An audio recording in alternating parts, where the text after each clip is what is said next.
Live from Lagos, Nigeria, we're back again with another engaging, yes, I say it's an engaging edition of sports tonight. Thanks for joining in. I'm Austin Okonakwan. Straight away, let's get into the matter. Football fans in Nigeria, they're still wailing, devastated. Lots of question marks as regards the administration of football in the country. You know why? Because for the second time running, the Super Eagles of Nigeria will be missing out of the African Cup of Nations. So what's going on? Football fans in Nigeria, as they've described that loss to Egypt yesterday in the 2017 African Cup of Nations qualifying game as painful.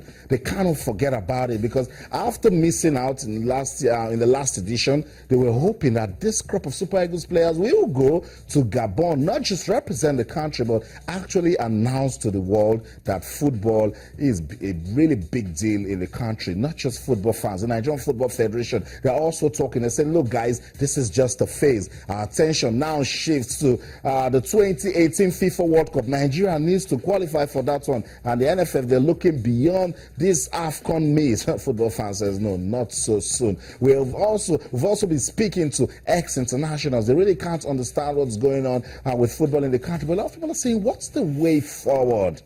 What's the way forward for football in Nigeria? Yes, the country missed out of the 2015 edition. The country will also miss out of the 2017 edition. What can they do so they won't miss out of the next edition? That's what we'll be doing tonight on the show. We'll set the agenda for the development of football in the country. It's not just Nigerian football that we'll be talking about. We'll also tell you that recently table tennis has been giving us reasons to talk. What's up with table tennis tonight? Don't be in a hurry. We'll tell you. Just walk with us. Tonight on the program, we will be taking you around the exciting world of sports. So wherever you are in the world, welcome you to this Sports in Flight. So much to talk about. So let's quickly put you into all of what we're doing. I can tell you, don't watch this show.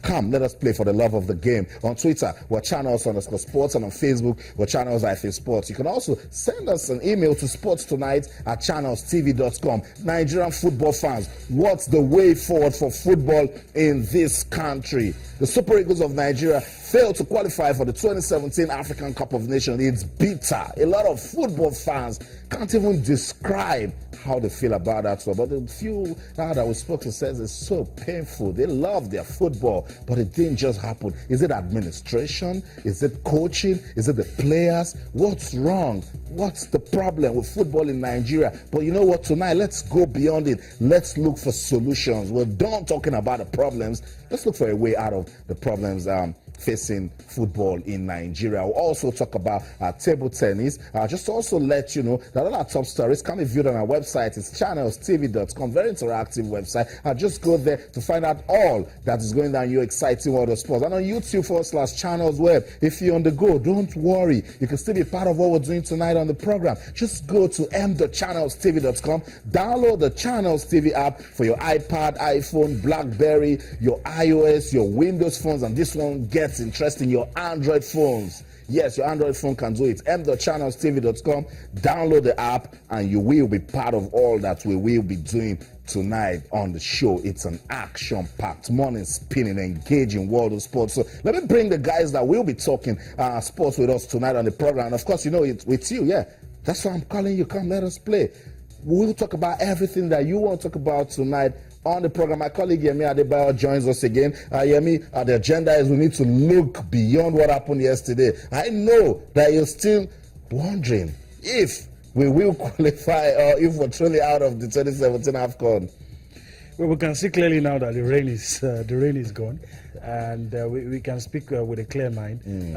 Some of us can talk better now. Yesterday was all emotions, and some people probably would have said some things they would regret this today. But now I think with a clear head, one can now look at what has happened and think of ways to change. But the big question is, Austin, do we really learn? That's the big question. Wow.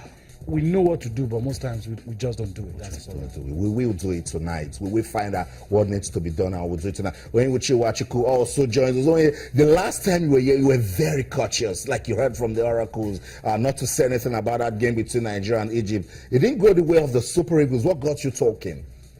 Well, Austin, the reality is that we will not be at the Nations Cup in Gabon. Before it used to be sacrilegious for Nigeria not to qualify. But I think the truth is that we have to reform our football. And if we don't do that, the rest of the continent will leave us behind. And it's happening. Wow. We can't continue deceiving ourselves that we are the giant of Africa. Yes, we have some, big players, but a lot of things still needs to be done. The football match is just 90 minutes.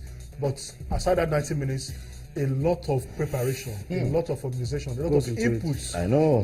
We have to go into securing the 3 points. Wow. And we still have a long way to go. And I must admit, we have a long way to go. Because after watching the match between the Super Eagles and the Pharaohs of Egypt, when you look at it, when you make a comparative analysis, I happen to know the backroom staff of the Egyptian national team, more than 14. And all these 14 workers, they have broken all the responsibilities into the smallest details. Everybody playing a role, to complement each other. Do we have all those things? We just sometimes we rely on patriotism, miracle. All we've been saying was the fact that we are Nigerians. Of course, we are not going to support Egypt. We have to support, we only have one country, and that is Nigeria. But we have to tell ourselves the truth. Our campaign was chaotic. Very chaotic, Austin. In 3 qualifiers, in 3 games, coaches. we had 3 different coaches, 3 different captains. Wow. So how do you how do you qualify in such a turbulent environment? I can imagine. I'm beginning to see it clearly now. It's very, very difficult because the coach comes with his own philosophy, another one comes with his own style. You change captains, you change coaches, no form of stability, no continuity. So we're beginning to outline the problems. There's nothing wrong with the identification of the problem, but we will get solutions tonight on the show. You've listened to Yemi, you've listened to Oyinwuchi, and I know you want to talk to us. We're already getting messages on our social media platforms. Keep them coming. But let's go to the Nigerian Football Federation. They have words for us. When we come back, we'll get your reactions. Don't go anywhere. Stay. Regarding Nigeria being ousted from the AFCON 2017 was principally we did everything, take it from me, everything humanly and materially possible in making sure we qualify. Humanly and materially possible. We did not leave any stone unturned. We were initially scheduled to travel on Egypt Air. On Friday, which was on Good Friday, where we got security concerns about going with Egypt Air and all those stuff, we decided at that point, we looked at ourselves, the leadership, and decided, based on the security report, security concerns, to get a chartered plane on a Good Friday. To me, I just see it as destiny, So I really want to make people understand that our vision is clear. Our focus now is shifted principally to the next World Cup and utilizing all the FIFA available windows. We're in talk already with our consultant in making sure that the 2 available windows in June, because Chad coincidentally pulled out. Just when we are thinking that even if we amass 11 points, we might end up being a second best. They pulled out, and there was a rule which was enacted just before the commencement of the tournament that says once a team pulls out, that group becomes disadvantaged.